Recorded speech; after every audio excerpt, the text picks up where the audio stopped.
if you have the original gay pride flag, you're basically a conservative racist bigot. Yes, but all of so there's the LGBTQ2IA plus flag, which is what everybody knows with a little and the little Triangle the insert. dudes, Yeah. right? That's the one I got. But that's just a conglomeration of a bunch of flags put together. Like there's been there's a trans flag, there's a bisexual flag, there's an intersex flag. These flags all exist independently. So you should do. I'm assuming you've seen Big Bang. Is that correct? I've seen what now? Big Bang Theory. Yeah, I'm not a big fan, but I have seen the. Have you the seen show. where he does fun with flags? No. Okay. Well. No, but I tried to get on that show. That's fucking awesome. Flag. That is fucking awesome. Fuck those maple syrup drinking commies. I heard about that. I didn't watch the game. I wish I. I mean, I'm not a big hockey fan, so Josh is a hockey fan, and I think that game started at like 8:30 in the morning or something, or whatever. I think I heard that because it's over in Italy. Everybody's really butthurt. I guess the FBI director went to the locker room because the guys in the locker room, invited him there, and he was there in Milan because the FBI has a huge security footprint at the Olympics. But the latest outrage on social media is your Cash Patel spent $400,000 of your tax money to go party with the hockey team, and everybody's all butthurt about it. It's total bullshit. He was there for Milan Fashion Week. Everybody knows that he was there for Milan Fashion Week. Fucking bullshit. Sick of these lies. I mean, the liberating thing about not being, a hardcore partisan for one political party is that, I wouldn't give a fuck if President Harris's FBI director went to the Olympic locker room and celebrated with the guys, since the FBI is literally at the Olympics. But what the fuck ever, man. I guess if you're, if that's your deal, cabinet members and members of Congress and senators, they get to do lots of fun stuff that the rest of us don't get to do. Remember before Trump, when nobody knew who the director of the FBI was or cared? Those were great times. Oh God, I remember not knowing who anybody was. The press secretary didn't know who that was. It didn't matter. Yes, you People did. were talking about it. Press secretary? Yes. Biden had, what, 2 of them? Jean-Pierre. I'm talking pre-2015, pre-modern era of politics, pre-social media politics. I'm not Isn't talking this about kind of align with what you were with what you were going to talk about? Because we don't do any rehearsing or note taking for this broadcast. So, but I sometimes you'll give me a vague thing, and I texted you, and you're like, I'm going to talk about some lesser known people in politics and some institutions. So one of my favorite times we recorded on here, I asked you questions about lesser known politicians, and then I just said, hey, here's what I think I know about Spiro Agnew, because I don't know shit about Spiro Agnew because I'm a regular person, and you helped fill in the gaps and provide some color commentary to these people that ended up being pretty interesting. So I wanted to do the same thing with political ideas, institutions, that kind of thing. So I picked 5 of them, and I wanted to see what you can illuminate for me. So you ready? Yeah. Shoot.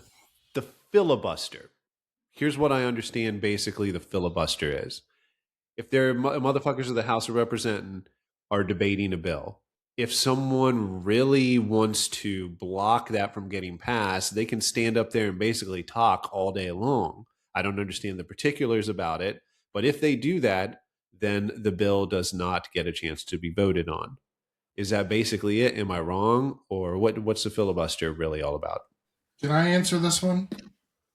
Yes, go for it. Okay, this is House and Senate. You can do filibusters in both. But basically, you have to stand. You can't stop talking. You can't drink water. You can't go to the bathroom. It does block a pending vote, but it eventually it's going to happen because eventually the person's going to collapse. So it right? basically just pushes the bill But it also forward, pushes pushes it. your idealism about the bill and maybe makes some people change their mind. Okay, Mark. It's been used differently than the Mr. Smith goes to Washington portrayal of the filibuster, where the guy stands and talks for 2 days until he collapses. It's Right? Jimmy Stewart, right? It's like, oh, Yeah. Yeah. So don't they vote have for this what's called the bill. they use what's called the silent filibuster or the ghost filibuster, which is kind of a delay tactic where instead of talking, senators merely threaten to use a filibuster, forcing a 60 vote threshold to move a bill forward. So you're basically so if I get this right, you're basically saying, hey, unless you want shit to be real uncomfortable for the next couple days or however long this goes, just vote for this now. Otherwise, I'm going to pull this card of being a pain in the ass for the next few days. Is that Yeah, and kind then of the you also play? have you also have the other things that have been done with the filibuster in the last 15 years or so. Senator Harry Reid, who was the majority leader during the Obama presidency, or for most of it, um, did change the filibuster so that you would need a 60 vote majority instead of a simple majority. A 60 vote majority to what? To end the filibuster? To make the motherfucker stop Yeah, to break. talking? Yeah, to break. Yeah, exactly, to break the filibuster. Right. Mark, Instead of a when simple. was the last filibuster? Oh, I don't know. Rand Paul did a filibuster recently. In the last couple of years. I think it was on. I think it was on Didn't Cory healthcare. Booker do one fairly Corey The recently? last one that I remember was Ted Cruz. Ted Cruz did one. Yeah. Has this ever done anything notable, like in history, where there was like a The most filibuster that famous one is. I think the most famous one is um, Democrats using the filibuster to try to stop the Civil Rights Act. And in that case, it was Senator Robert Byrd from West Virginia who filibustered the Civil Rights Act of 1964. Against his own party. No, against, I suppose you could say that since Lyndon Johnson was president and was also a Democrat. More, That's what I was Repub- alluding more, to. Yeah. more Republicans voted, a much larger percentage of Republicans, House and Senate, voted for the Civil Rights Act and the Voting Rights Act of '65 than Democrats. There were a lot of Southern, most of the Southern Democrats in the House and Senate did not vote for for the Civil Rights Act or the Voting Rights Act. one last thing in the filibuster. Can you think of a political term that sounds more like sexual innuendo but isn't than filibuster? You've got filler like feel up. You got buster like busting a nut. You can go a lot of different ways. I can't think of a phrase more sexualized I or got more able to be filibustered. I got sexualized. filibustered in a men's room at the Mayflower Hotel once, There you go. which I've never told And anybody about. there's no way it was just once. There's no way it was just once. You sure was it fellatio, not filibuster? What was that, Josh? I said, are you sure it wasn't fellatio, not filibuster? Felicia Buster, for sure. No, that was Continue. the. Thank you for the both of you. Josh whispered the dirty word. He whispered it. Blowjob. All right. Number two, the Department of Homeland Security. Mark, you how am I going to take you seriously when you're blowjob in a bottle? The Department of Homeland Security, as I understand it, this was made in response to 9/11, and it's almost like a new version of the CIA, FBI, and NSA all mixed together, and then they end up running things like the TSA and ICE. Is this basically it? Is there anything that it's doing that's useful? If it were you, if you were in charge, would you have created it, or would you have just let the other branches or the other I groups I was do their thing? opposed to creating the Department of Homeland Security at the time. Now that we have it, I'm not opposed to it necessarily because it does do a lot of useful things. Um, the the musical chairs that they played with it didn't really sit well with me. For example, the United States Secret Service used to be part of the Treasury Department, and the Secretary of the Treasury was in charge of the United States Secret Service, and that's because the biggest portion of what the United States Secret Service did for from its creation was stop counterfeiting, Hmm. was pursue counterfeiters and prosecute counterfeiters, arrest counterfeiters. Josh has his hand up.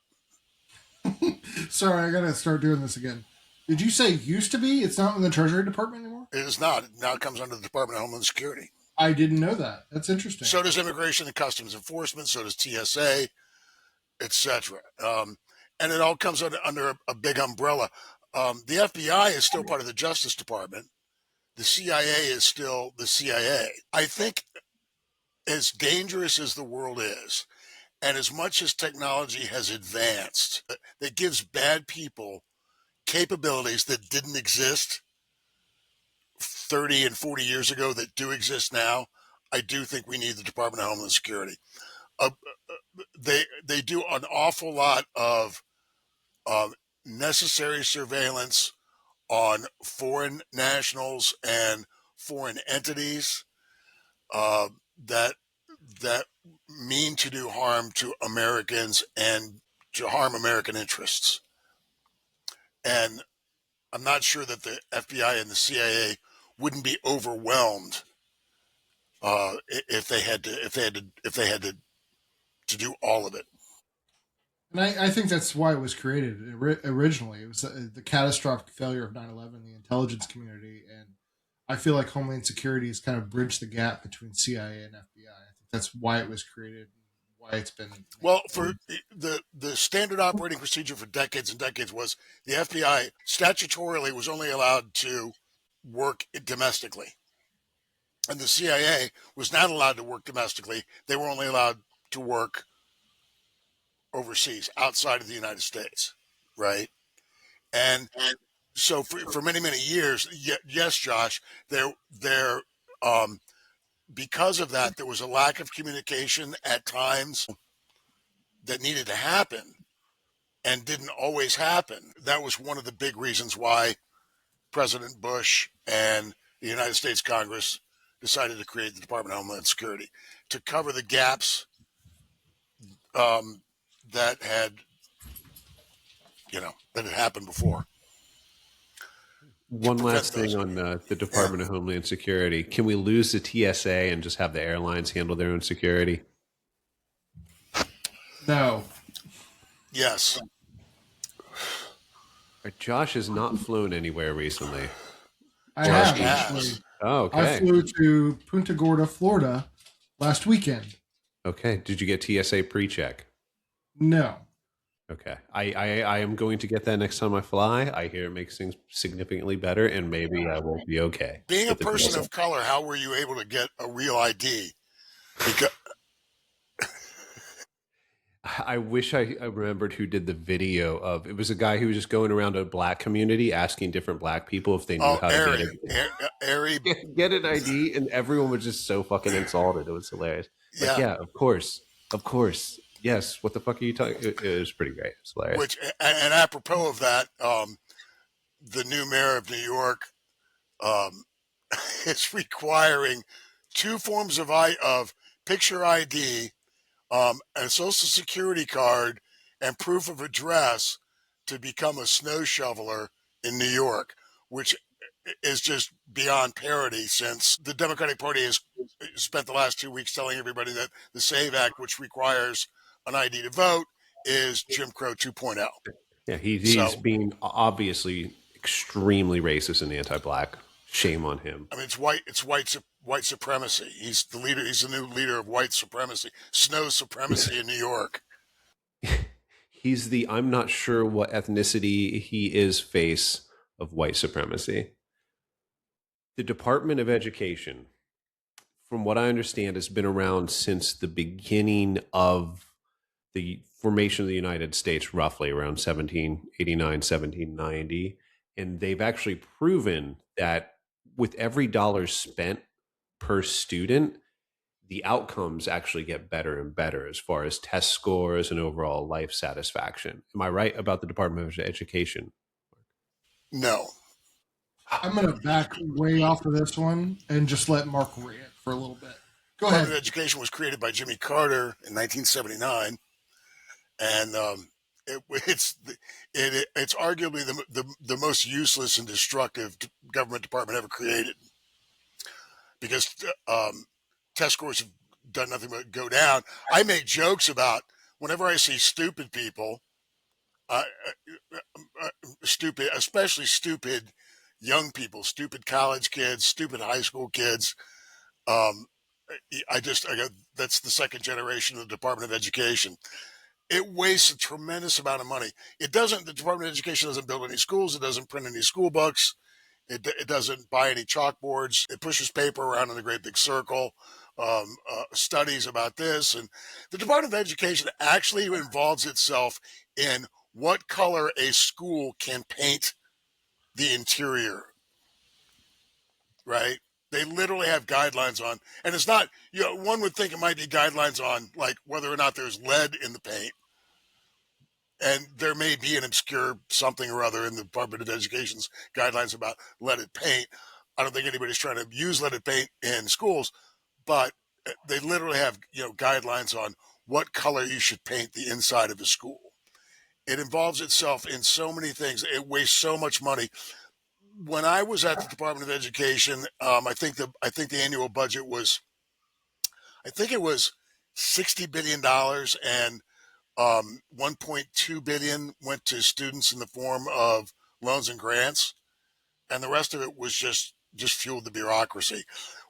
The Reagan administration proposed a budget the first year, which raised the student loan and grant funding from 1.2 billion to 4.4 billion, I think it was, and kept the overall budget about the same, around 60 billion, a little bit lower, and we got accused of gutting education.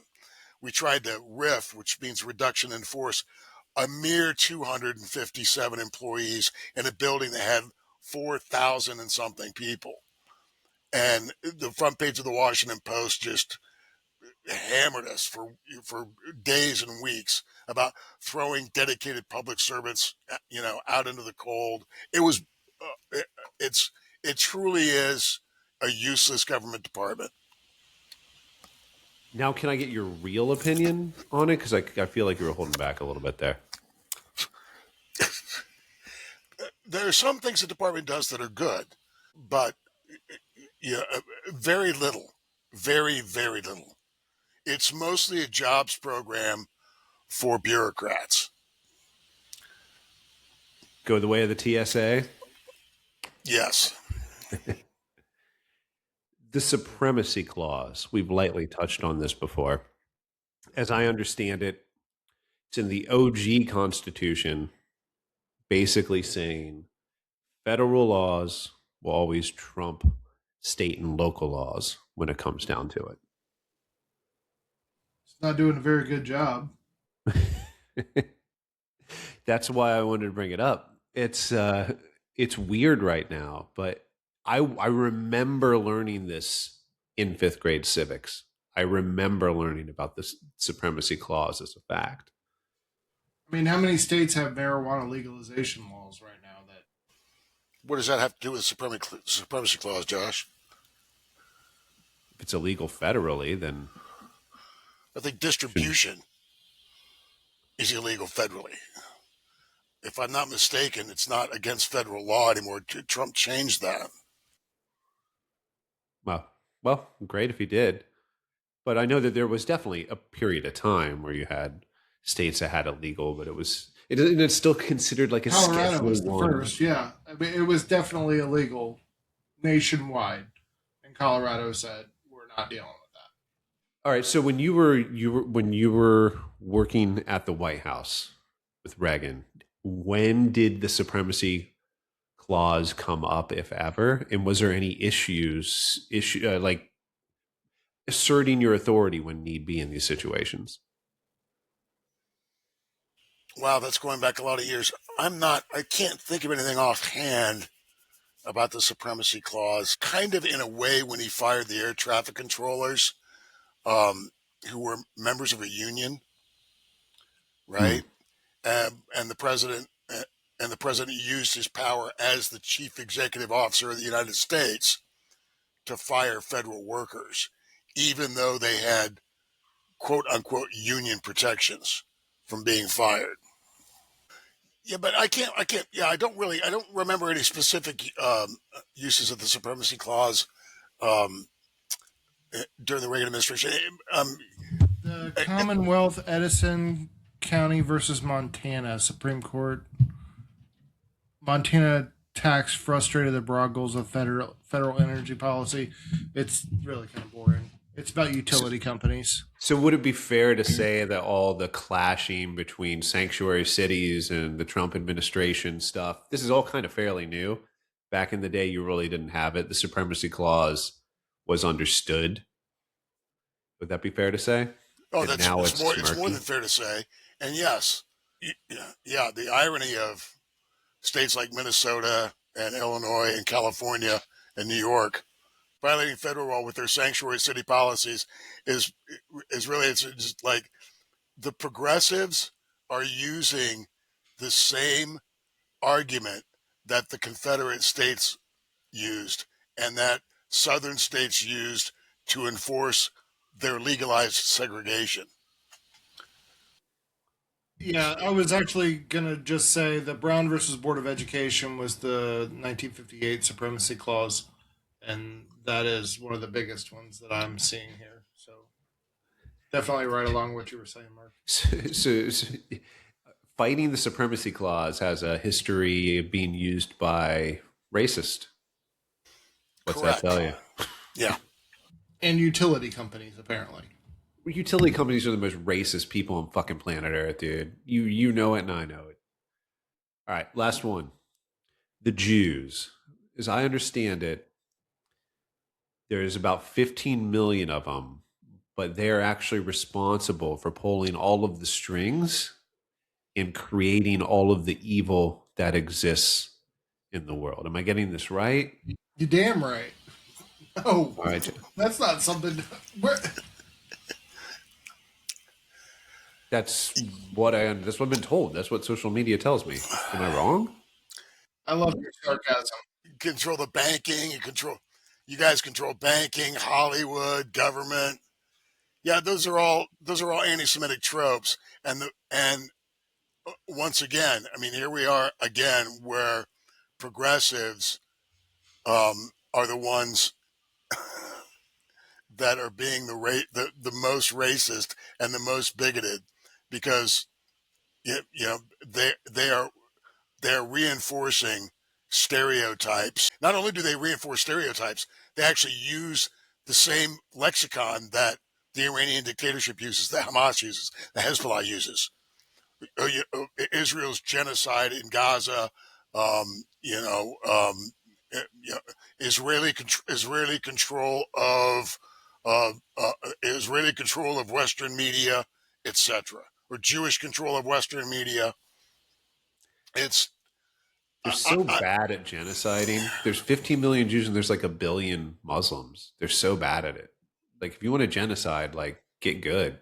You're so bad I'm at I'm genociding. sick of the genocide libel. And I told somebody the other day, and you guys have heard me say this before. If Israel wanted to commit genocide in less than in less than in less than 30 half a minutes. day, in less than half a day with conventional payloads, they could kill every living thing in Gaza, and they could have done that right after October 7th, and they would never would have lost a single ground troop or a single pilot. And one of the responses I got to that was, well, just because they can kill everybody doesn't mean they should. And I'm like, you missed the whole fucking point. You missed the point. It just went right over your head. Like, you stupid motherfucker. Of of course they wouldn't have to kill everybody, and they didn't, and they could have, and they could have wiped out Hamas in half a day. Like, of course, I did say they could kill every living thing in Gaza. The larger point I was making is, of course, they could have killed every Hamas fighter in Gaza in half a day with their Air Force and never sacrificed a single ground troop. The reason they didn't do that is because they don't want to commit genocide, and they didn't commit genocide. And it's an anti-Semitic trope. It's a lie. I'm sick of hearing it. It makes me physically ill when I hear it. I get mad. I get visibly shaken when I hear that shit. Can you do me a favor and give me your actual opinion about that? Because I have a feeling you were holding back a little bit. It did. I wanted to ask you this. I thought of this the other day to ask you. The phrase, the soft bigotry of low expectations that's often placed on the left. Do you think that that's almost passe? That's almost to 2018, 2019, and now they're just moved on into the hard bigotry of just being fucking racist.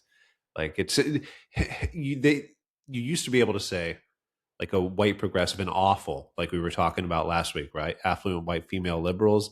They just didn't. They were like, oh, black people, you're always going to be the victim. You just can't get ahead. Blah blah blah. And there's that kind of soft racism there. But it seems like in the last few years, they've just graduated, at least on the far left, into In the just last few straight years, it's racism. blown up, and I'll tell you guys a story I don't think I've ever told you. I was at a very posh Georgetown cocktail party in the early 1980s, and this was back in the day when cocktail parties in Washington were, a lot of them were not just conservatives getting together, or Republicans getting together, or just Democrats and liberal Democrats getting together. You could go to all kinds of bars and restaurants where you had you had Democratic staffers, Republican staffers. People had a good time. I was at this party, and it was a bipartisan party, and it was a really upscale party. And Senator Kennedy was there. Senator Ted Kennedy was there, and this was in a person's home, and it was one of those beautiful row houses in Georgetown. And I forget who the host was. I think it was somebody at the Washington Post. I was paying attention to Senator Kennedy's staffers who just had gone up and whispered something to him, and and I could tell that they were going to, and he motioned them to come into the kitchen because he wanted to talk to them about what they just told him. And I don't know what the piece of legislation was. It's been so many years I can't remember, but there was a piece of legislation or some initiative that he was working on, and staffers were telling him, we need to do this, we need to do that with this initiative. And he literally said, um, something to the effect of, I wish I could remember his exact words, but it was, um, well, if we don't give these people stuff, we're not going to get their votes. So I really don't care what it is they're asking for, just do it. Wow. Wow. Case in point. It was so cynical and political and gross. It was just, and I thought to myself, you motherfucker, yeah, because the champion, the lion of the Senate, the champion of the downtrodden from Boston, and of course he was uh, pandering to and handing out stuff to people to keep them happy. And one of the staffers was like, and again, I wish I could remember like who the staffer was. It was a very it was somebody like Chris Matthews at the time, a really prominent Senate staffer. They said, but Senator, we're getting pushback from the Reagan people or whatever it was, and Kennedy. He goes, these people don't know. He was talking about minorities now. He goes, these people don't know any better. We're gonna do it, and we're gonna play it like we're helping them. We're the champion. We're their champions, and that's what we're gonna do. And it was It's fucking gross. That's it, fucking it, gross. it truly was. And most recently, we have your governor, Gavin Newsom, who told that interviewer day before yesterday that he didn't know where his birth certificate was and he wouldn't know how to lay his hands on it. Jim Crow 2.0, that the SAVE Act requires that you prove you're an American citizen to register to vote. Bernie Sanders did it yesterday. He goes, I have no idea where my birth certificate is. I don't know if I can find it. I have no idea where it is.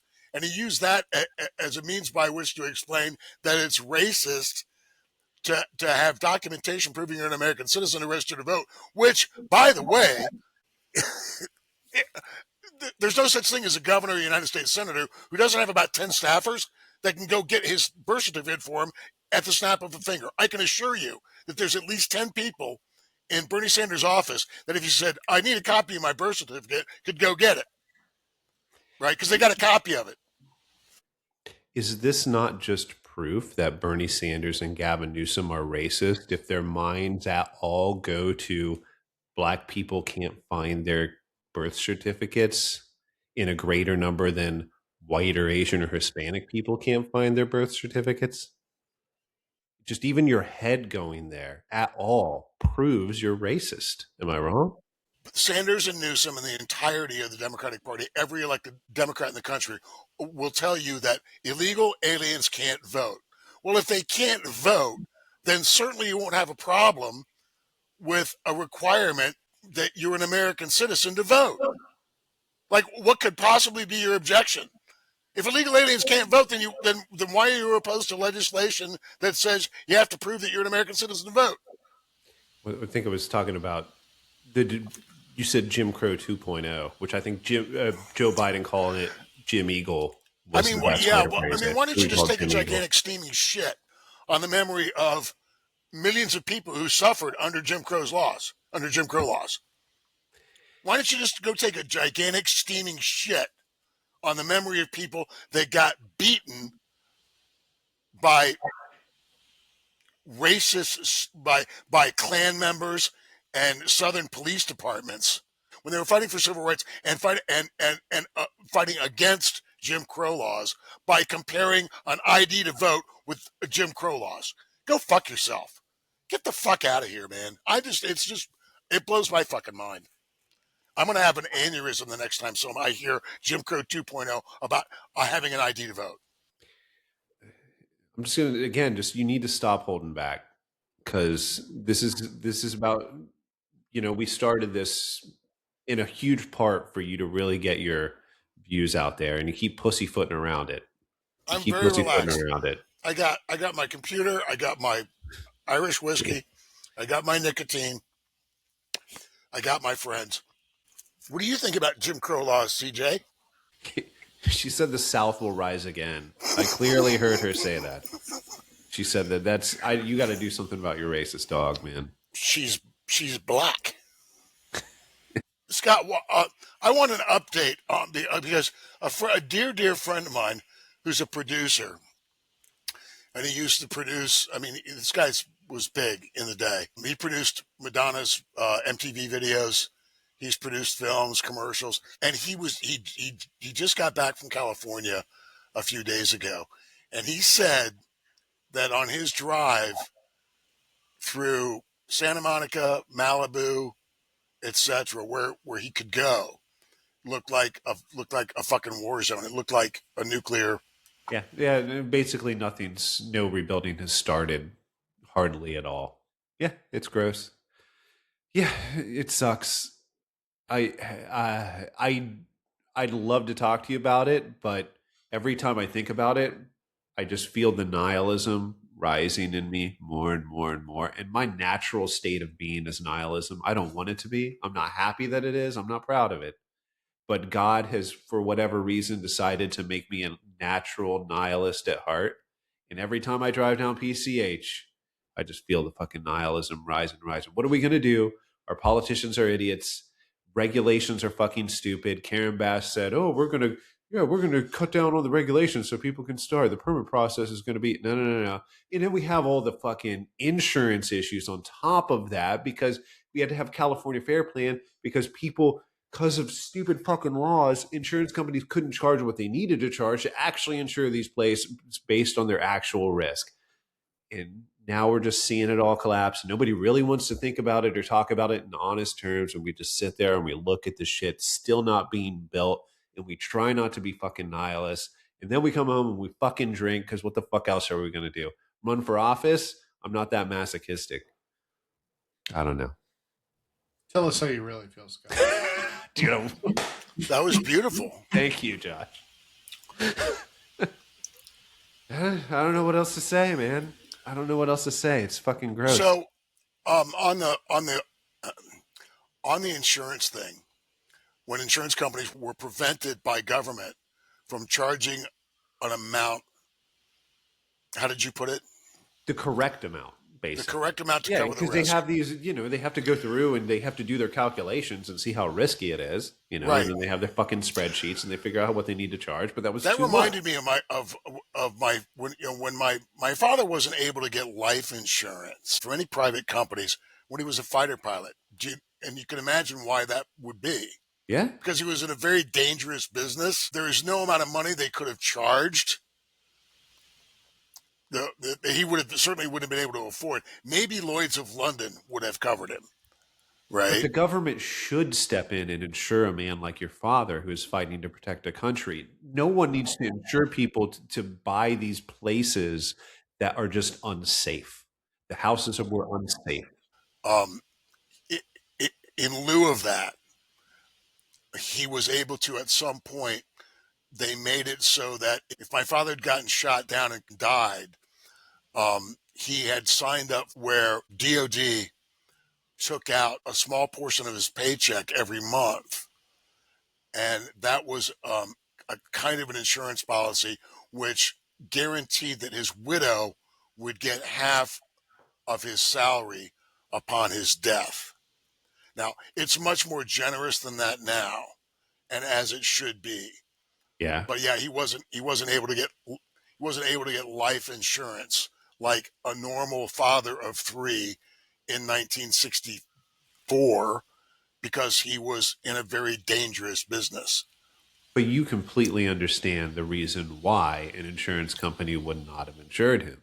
That makes Absolutely. sense. It is 100% makes sense. That's how capitalism works. Yeah, no, and he wasn't upset about it. Yeah, that's the right attitude because he understood because he's a smart guy. He understood, right? And Yeah. these people like, I mean, if I'm remembering correctly, it was my mom who was like, maybe you should get life insurance. And my dad was like, I don't know. I don't think anybody's going to insure me in the business I'm in. So he made a few phone calls and, was like, honey, you know, bad news. yeah, bad news. And that's the answer I thought we were going to get. So what I'm going to do instead is sign up. There's scuttlebutt that the Department of Defense is going to allow people in dangerous jobs to have a portion of their salary deducted from their paycheck, so that the widows and orphans could have something to live on if you At die. least that was an option. At least there was that, right? Stay optimistic. I think we're good. I don't like this lackluster ending. I wanted to go out in a ball of flame. If you want to go out in a ball of flame, please give me your best ball of flame. The Department of Education, 20 seconds of just angry rant to end us again because I think my favorite Markisms are when you're pissed off at the Department of Education. When I'm pissed off at the Department of Education, because I walked into that fucking building um, I think it was 1982, and the president had asked, we were gonna abolish the department. That was the goal. It was a campaign promise to abolish the Department of Education and the Department of Energy. And the president asked me and Ann Graham to go over there and close it down. The department was buying like a multi-year supplies of paper clips that were rusting because they put them in the garage where the motor pool was. I walked into the office of secondary education and post something something something, and walked around that place for about an hour and and asked people what they were doing. Like, hey, what are you guys working on? And it was bizarre. They were all passing around the same fucking report. Like they were all reading this report, the latest report, and they were making their little changes to it and then shuffling it to the next guy or the next gal who was reading that report and adding their 2 cents worth into that report. It was a gigantic circle jerk, is what it was, of reports and paperwork. And they would do that with they would read one 12-page report and pass that around an office of 75 people. And that would be like all the work they would do for the whole day and just talk about that one report. And then they would come in the next day and keep talking about that report. It was the stupidest fucking thing I've ever seen in my whole life. Like where I work, you get laughed out of the room. Like if you talked about a 12-page report for more than 20 minutes, much less have like dozens and dozens of people talking about the same report for days on end and passing it around. Hey, what do you think of this report? Well, I think that this report leaves out this and this and this. Well, make your additions, make your addendums to the report and send it back to Miss Evans and let her take a look at it, and then we'll review the report again. It was the stupidest fucking thing I've ever seen in my whole fucking life. It was the goddamnedest thing I've ever seen. It epitomized the federal bureaucracy. It was so fucking stupid it made me physically ill.